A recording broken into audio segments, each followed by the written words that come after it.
The land that Mum and Dad used to live on was named Fogālepolo. I was named after that land.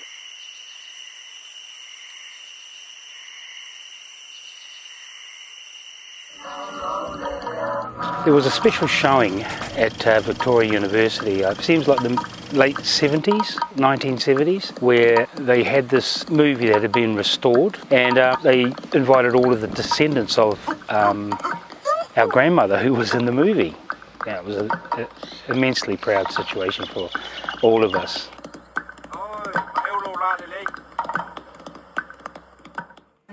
Mum and Dad, I think, wanted to be part of the New Zealand, their new culture, and be New Zealanders.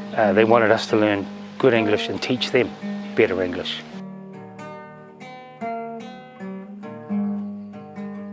Just standing on the concrete slab where Mum and Dad used to live, and it was a bit of a moment for me, you know, thinking about, you know, how she did what she did with what she had.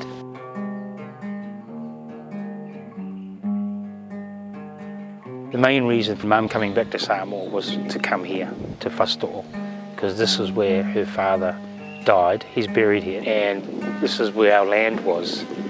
And she was immensely proud of her grandfather for securing this land, and she just felt that it was up to her to take it on. We promote ourselves as an eco-retreat for our accommodation business, but I guess we're an organic farm. We're trying to look after the land and preserve it for whoever might be using it in the future, and also because we believe that's healthier for us too if we're eating what comes off the land. We're just trying to make good use of what we've got.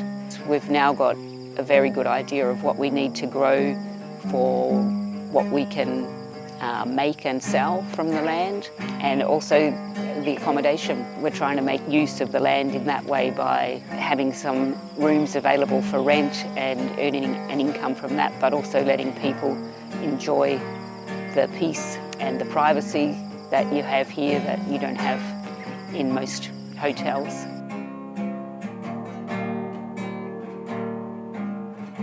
Mum cooked. We all love to eat, and that's where I got to love cooking when we decided to make an accommodation business out of the place. And I was cooking then, but I was very limited in what I could cook. I didn't think so at the time, but yeah, I was. But I wanted to get to that point where I would be able to feed everybody. So an opportunity arose for me to go to Australian Pacific Technical College for chefing, and I took it. And you know, I was 60 when I went and did it, and I was the best thing I ever did. Just unbelievable. I cook every meal now. We encourage them to do is to go out and grab fruit, go and get garlic out of the garden, get chilies out of the garden, passion fruit, anything that's growing that can go and help themselves. And then we show them how to prepare them. And to them, it's really a unique experience. And Joan, really, she's the mastermind behind this. Yeah, I think about these things, but she's got the drive.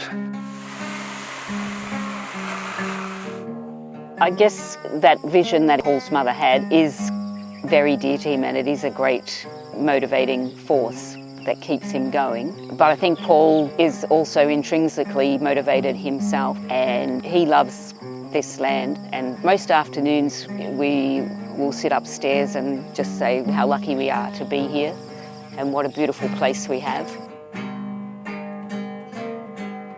I think they'll be proud. You know, I think when it all boils down to it, you know, you can't make people happy, but I hope I did. I hope I have.